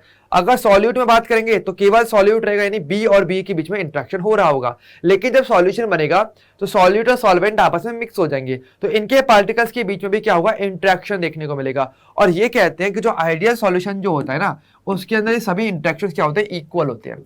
ये क्या होता है, सभी के सभी आपस में इक्वल, यानी कि जो आपका सॉल्वेंट के अंदर जो इंटरेक्शन रहता है पार्टिकल्स के बीच में वही सॉल्यूट के बीच में रहता है, और वही सेम इंटरेक्शन आपको सॉल्यूशन के पार्टिकल्स में भी देखने को मिलता है। यानी जब आपस में जो इंटरेक्शन होता है ए और बी के बीच में वो हर जगह एक जैसा देखने को मिलता है, और ऐसी कंडीशन में आपका आइडियल सॉल्यूशन बनता है, ओके। लेकिन वही बात करूंगा मेरे नॉन आइडियल में तो ये चीज फॉलो नहीं होती है, यानी वहां पर क्या होता है, वहां पर ये नॉट इक्वल हो जाता है, यानी ए और ए के बीच का जो इंटरेक्शन होगा वो नॉट इक्वल होगा मेरे बी और बी के बीच में, और अगर इनके आपस में इंटरेक्शन आपस में इक्वल नहीं हुए तो इनसे मिलकर के जो सॉल्यूशन बनेगा तब भी इनमें इंटरेक्शन इक्वल नहीं रहेगा, तो ए और बी के बीच का इंटरेक्शन भी क्या होता है, इक्वल नहीं रहता। ये क्या है मेरा इंटरेक्शन, ओके, ये मेरा क्या है इंटरेक्शन, ठीक है, यानी इनके बीच की बॉन्डिंग जिसको आप बोल सकते हो या जो इंटरेक्शन है इनके बीच का वो इक्वल नहीं रहता है मेरे नॉन आइडियल के केस में, जबकि आइडियल के केस में ये जो मेरा इंटरेक्शन है ये इक्वल रहता है, ठीक है। ये हमारा क्या होता है, बेसिक डिफरेंस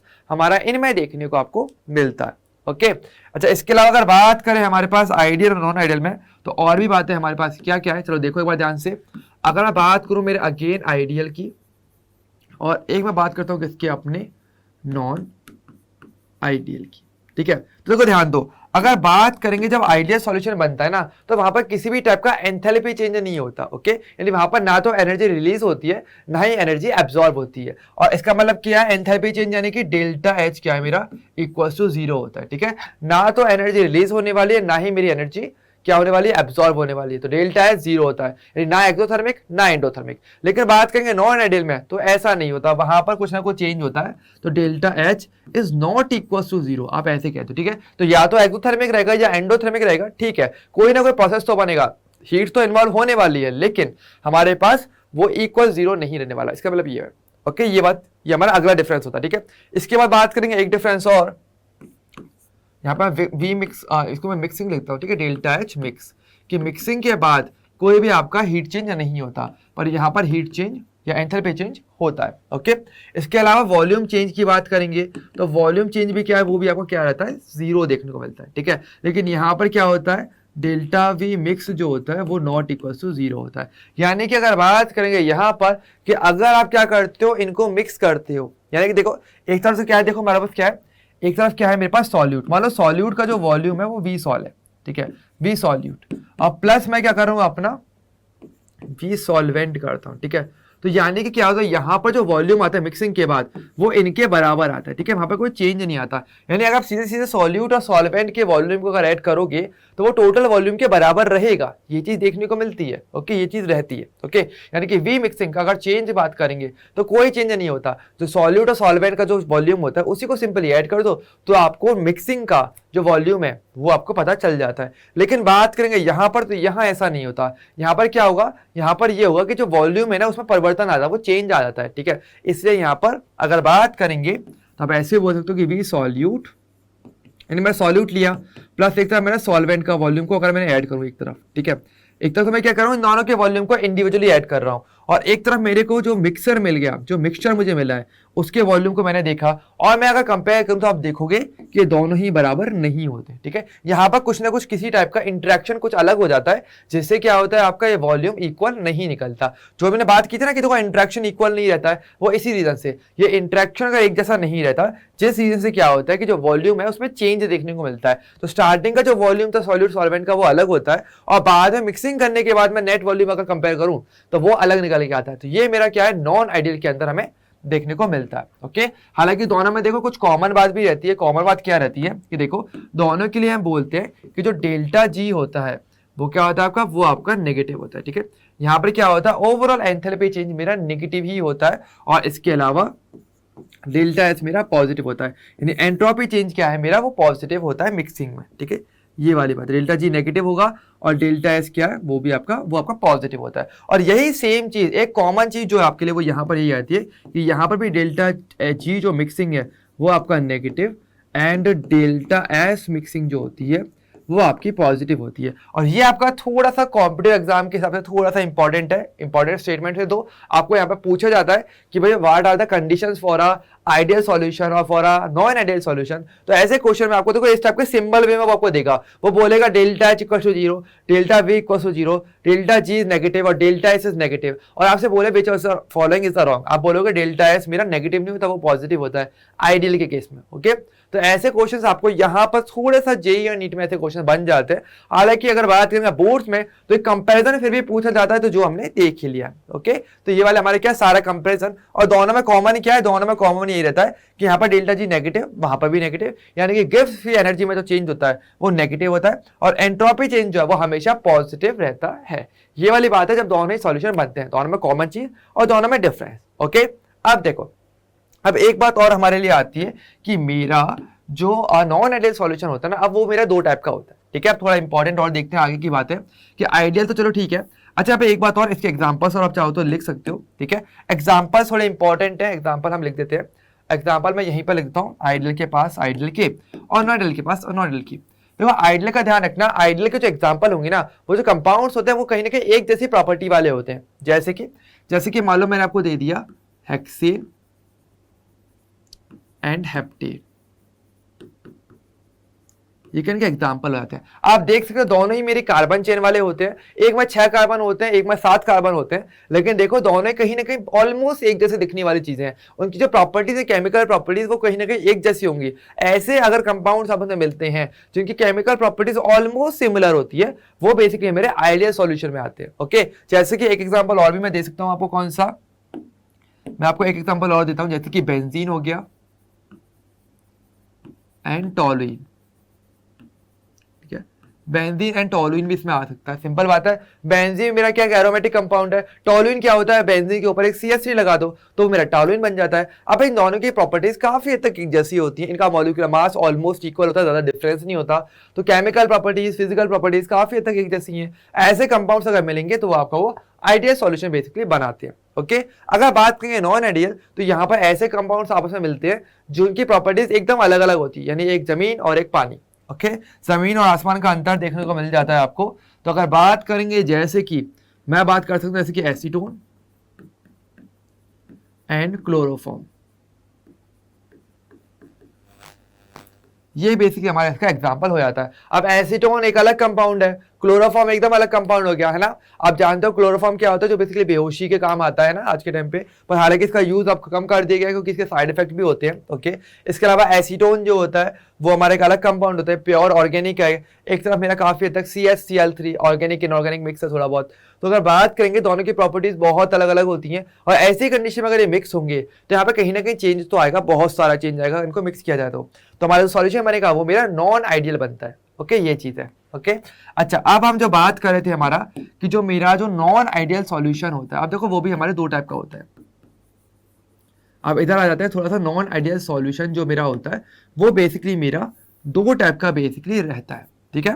कौन कौन सा होता है, देखो आइडियल सॉल्यूशन तो देखो हमें ये तो पता है कि हमें डेविएशन देखने को मिलता है। आइडियल सॉल्यूशन तो क्या होगा, जहां पर एक्सैक्ट सब चीजें अच्छी अच्छी बढ़िया बढ़िया है। नॉन आइडियल में क्या है, वहां पर डेविएशन है, जो इक्वल टू 0 होना चाहिए था वो नहीं हो पा रहा, तो वो डेविएशन ही तो हो गया। तो ऐसा डेविएशन मेरा दो टाइप का हो सकता है, एक तो होता है मेरा पॉजिटिव डेविएशन, और एक मेरा होता है कौन सा, नेगेटिव डेविएशन।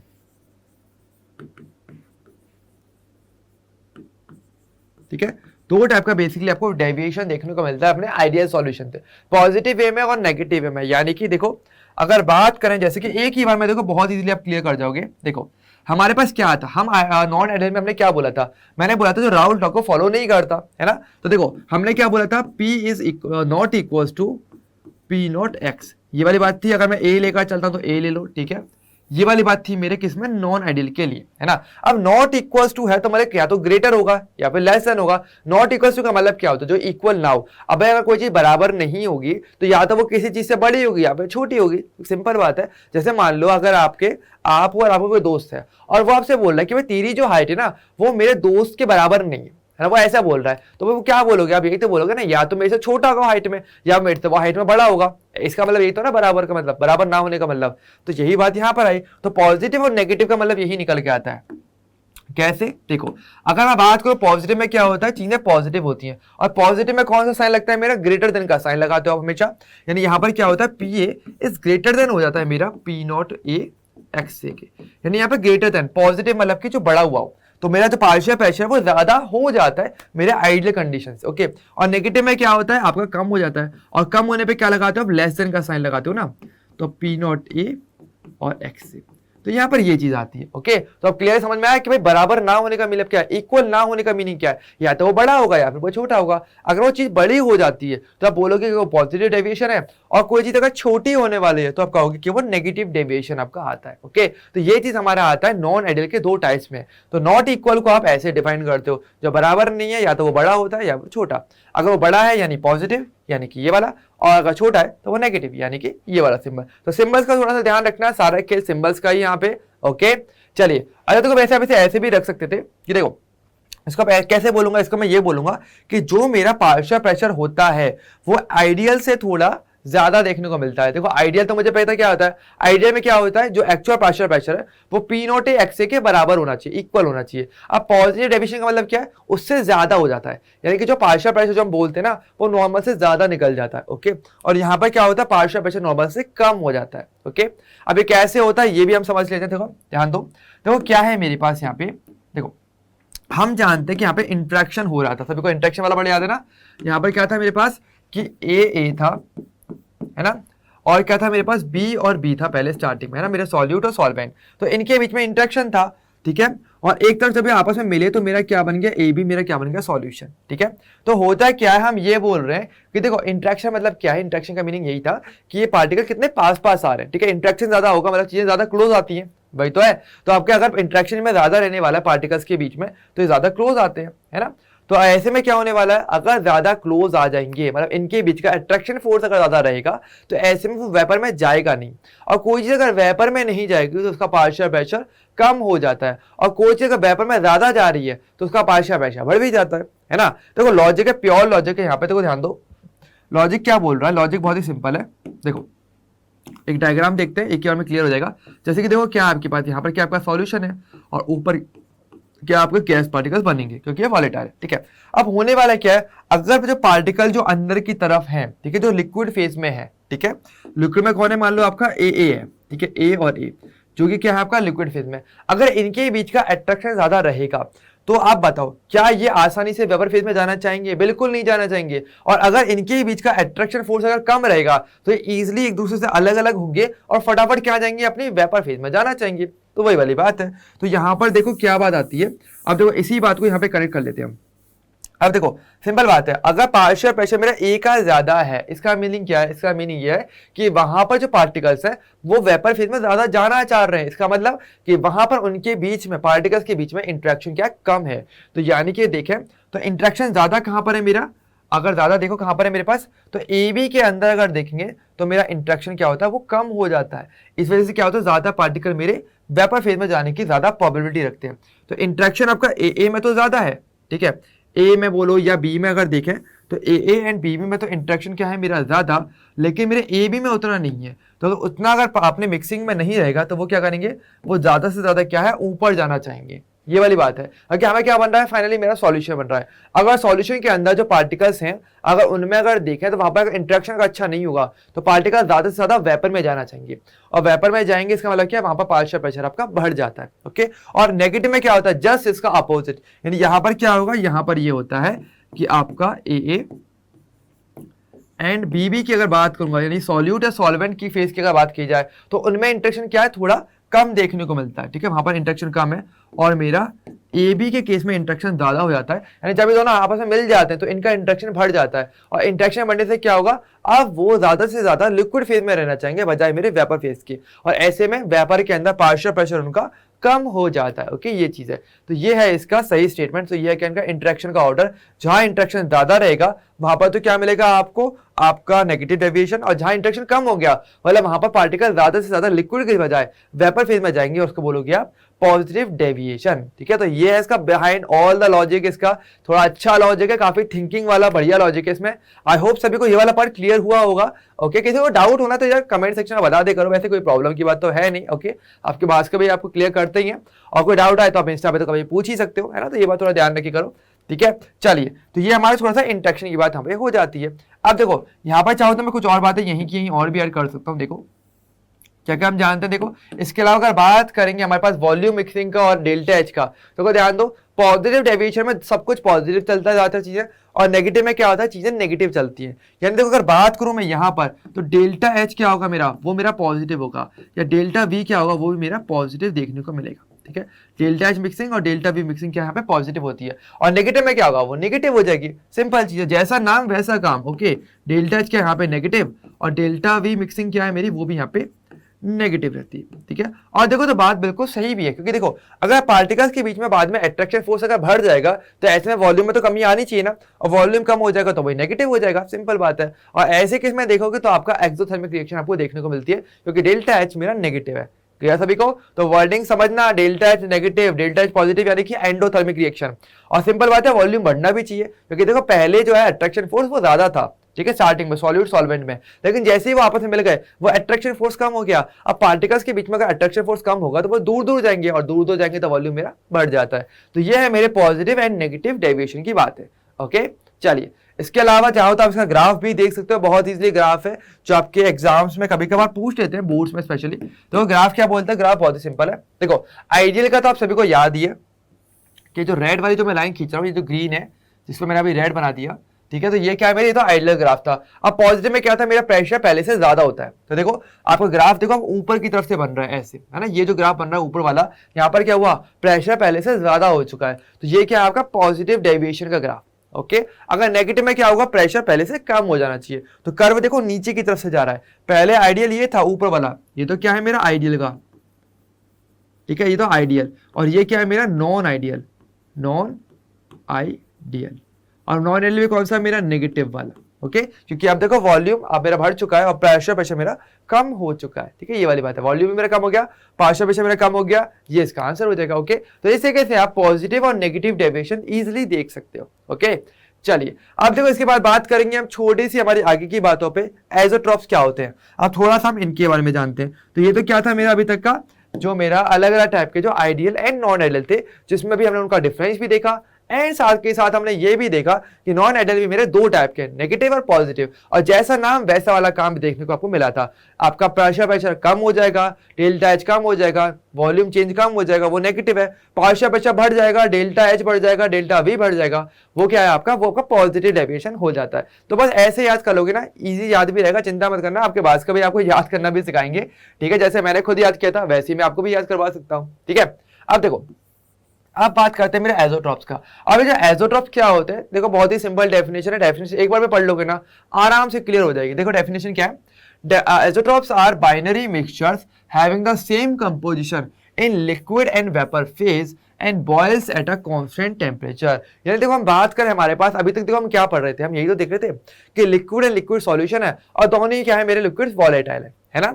अब देखो एज़ोट्रॉप क्या होते हैं, एज़ोट्रॉप बेसिकली ऐसे बाइनरी मिक्सचर्स होते हैं। बाइनरी यानी कि दो का मिक्सचर, ठीक है। बाइनरी का मतलब क्या होता है, बाइनरी का मतलब होता है टू, यानी कि टू कंपोनेंट्स का जो मिक्सचर होता है उसका बोलोगे बाइनरी मिक्सचर। ओके, जैसे आप देख सकते हो एक सॉल्यूट हो और एक सॉल्वेंट हो, तो वो क्या है, मेरा बाइनरी मिक्सचर हो जाता है। ओके, तो देखो जब ऐसे मिक्सचर्स जिनका जो कंपोजिशन है वो लिक्विड और वेपर दोनों ही फेज में क्या होना चाहिए, एक जैसा होना चाहिए। यानी जैसा मेरा लिक्विड में हो वैसा ही मेरा क्या हो, गैस फेज में या वेपर फेज में हो कंपोजिशन, तो वो क्या है, मेरा बाइनरी मिक्सचर होते हैं। ऐसे मिक्सचर्स को आप एज़ोट्रॉप्स कहते हो, और उनका जो बॉइलिंग पॉइंट होता है वो भी क्या होता है, फिक्स होता है, वो भी कांस्टेंट टेम्परेचर पे वो दोनों मेरे बॉइल करते हैं। ये वाली बात है। ओके, तो अगर बात करेंगे ऐसे केसेस में, तो it is not easy to separate the components by fractional distillation. अब देखो ये इंपॉर्टेंट है, ये आपके कॉम्पिटिटिव एग्जाम के लिए एक अच्छी लाइन यहाँ पे बनती है कि अगर हम बात करेंगे हमारे एज़ोट्रॉप्स को, तो उनको आप सिंपल फ्रैक्शनल डिस्टिलेशन से अलग नहीं कर सकते। ओके, बहुत इंपॉर्टेंट लाइन है। ओके, चलिए अब देखो अगर बात करें, हमारे पास जो एज़ोट्रॉप्स होते हैं ना, असल में ये भी मेरे दो टाइप के होते हैं। एक तो होता है मेरा मिनिमम बॉइलिंग, ठीक है, मिनिमम बॉइलिंग एज़ोट्रॉप, एक होता है मेरा मैक्सिमम बॉइलिंग एज़ोट्रॉप। ओके, अब दो नई डेफिनेशन आ गई, पर चिंता मत करो, दोनों डेफिनेशन हम एक सिंगल वर्ड में याद कर जाएंगे बिना मेहनत किए, प्रति बार मेहनत नहीं करनी पड़ेगी। तो ध्यान से देखो एक एक करके। पहला है मेरा मिनिमम बॉइलिंग एज़ोट्रॉप। ये क्या होता है, the solutions which show a large positive deviation from Raoult law forms minimum boiling isotope at a specific composition। यानी कि देखो बात करें, हमारे पास सिंपल बात है, मिनिमम बॉइलिंग एज़ोट्रॉप कौन होते हैं, जो मेरे राउल्ट लॉ से पॉजिटिव डेविएशन शो करते हैं, वो भी छोटा मोटा नहीं, काफी ज्यादा पॉजिटिव डेविएशन जो शो करेगा वही मेरा क्या है, मिनिमम बॉइलिंग एज़ोट्रॉप होते हैं। सिंपल बात है।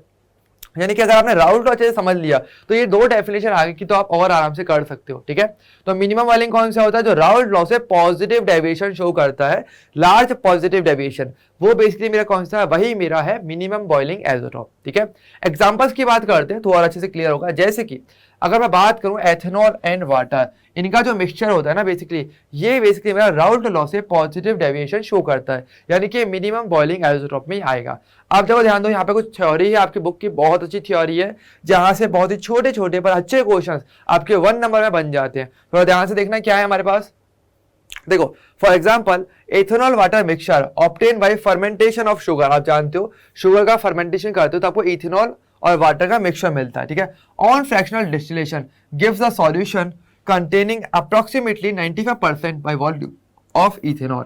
अब देखो 95% बाय वॉल्यूम तो आपको पता ही चली गया होगा, ये क्या भैया, वॉल्यूम अपॉन वॉल्यूम परसेंटेज यहाँ पर दिया हुआ है, जो कि 95% है। इसका मतलब क्या हुआ, हमें 100%, अगर मेरा 100 ml का मेरा क्या हो पूरा सॉल्यूशन हो, तो उसमें 95 ml मुझे एथेनॉल मिलता है, तो काफी अच्छी अमाउंट मिल रही है बेसिकली हमें एथेनॉल की, फ्रैक्शनल डिस्टिलेशन थे, तो ये वाली बात यहाँ पे लिखी हुई है। ओके, तो ये चीज है। लेकिन देखो ध्यान दो, अगर बात करें वंस, अभी देखो अभी तुम क्या करवा पा रहे हैं, हम इसका फ्रैक्शनल डिस्टिलेशन करवा पा रहे हैं। ओके, लेकिन देखो once this composition known as azeotrope composition, यानी कि अगर जब इसका कंपोजिशन एज़ोट्रॉप वाला अगर हो जाएगा, तो ऐसे में क्या होगा, अगर ये मिल जाए तो liquid and vapour have the same composition, hence no further separation occurs. यानी ये जो सेपरेशन हो रहा है ना आपके एथेनॉल और वाटर का, हमें सेपरेट तो करना है, ठीक है, हमारा पॉजिटिव डेविएशन है वो ठीक है, लेकिन एक बार अगर ये मेरा एज़ोट्रॉप की कैटेगरी में अगर आ जाएगा, तो ऐसी कंडीशन में क्या होगा, अब इसका मैं जो सेपरेशन है वो फ्रैक्शनल डिस्टिलेशन से नहीं कर पाऊंगा। सर तब तक कर सकता हूं जब तक मेरा ये एज़ोट्रॉप कैटेगरी में रह नहीं रहता।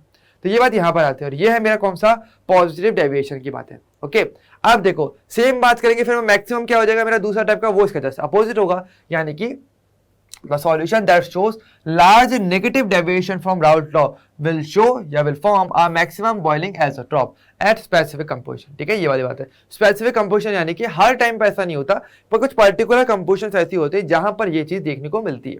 अगर एग्जांपल की बात करेंगे, जैसे कि मेरा नाइट्रिक एसिड एंड वाटर इसमें आता है, in example of this type of azeotrope, the azeotrope has the approximate composition 68% okay nitric acid and 32% by water by mass, which has a boiling point of 393.5 kelvin. यानी देखो अगर आप water और nitric acid को अगर mix करते हो, जिसमें कि मेरे पास नाइट्रिक एसिड अगर मेरा 68% है और वाटर मेरा अगर 32% है बाई मास, ठीक है, बाई मास दिया हुआ है, यानी मास अपन मास परसेंटेज यहाँ पे दिया हुआ है, तो अगर इतना अगर होता है तो ऐसी कंडीशन में क्या होगा, तो उनका बॉइलिंग पॉइंट क्या हो जाता है, दोनों का सेम हो जाता है। ऐसी कंडीशन में दोनों एक साथ बॉयल मारते हैं और बॉइलिंग टेम्परेचर क्या होता है, मेरा बॉइलिंग पॉइंट 393.5 केल्विन का हो जाता है। ओके, तो ये बात यहाँ पर आती है। तो ये कौन सा है मेरा, ये है मेरा मैक्सिमम बॉइलिंग आइसोटोप की बात है। ओके, तो ये थोड़ा सा हमारे लिए थ्योरेटिकल पार्ट था जो इस चैप्टर के लिए इंपॉर्टेंट है, आपके एग्जाम्स के लिए देखा बोर्ड्स के लिए स्पेशली ये बहुत पूछा जाता है। ठीक है, थोड़ा सा एग्जाम्पल्स आपको याद रखने होंगे क्योंकि वो काफी इंपॉर्टेंट है। ओके, सारा खेल यहीं पर ही है हमारे पास। थ्योरी बहुत ईजी है, एग्जाम्पल का थोड़ा सा फोकस रखना है। ओके, चलिए अब बात करेंगे हमारे एक क्विज पर, क्योंकि देखो पढ़ा है और क्विज नहीं किया हो तो फायदा तो है नहीं। तो क्विज क्या बोलता है, आराम से पढ़ेंगे एंड देन अपना आंसर बता देंगे। कुछ ये बोलता है partial pressure of a solution component is directly proportional to its mole fraction. Okay, ये हम जानते हैं, ये तो मैं पढ़ लिया है कि जो पार्शियल प्रेशर होता है किसी भी सॉल्यूशन का, वो उसकी अगर बात करें वो पार्शियल प्रेशर आपकी मोल फ्रैक्शन के डायरेक्टली प्रोपोर्शनल होता है। ये किसके अकॉर्डिंग था, this statement is known as Henry's law, Raoult law, distribution law या ओसवाल्ड डाइल्यूशन लॉ। अब देखो सिंपल बात है, आपके भास्कर भैया ने अभी तक ये दो लॉ नहीं बताए। सिंपल बात है, तो ये तो होने से रहा, ये तो आप भी गैस कर जाओगे। आएगा आंसर या तो हेनरी या राउल्ट लॉ में से। अब सिंपल बात है यार, सॉल्यूशन की अगर बात करोगे तो वो तो लिक्विड है, लिक्विड होने वाला होता है ना। तो ऐसे में अगर बात करेंगे तो हेनरी लॉ अप्लाई नहीं होता है। सॉल्यूशन के केस में हम क्या बात करते हैं, सॉल्यूशन के केस में हम बात करते हैं राउल्ट लॉ की, है ना।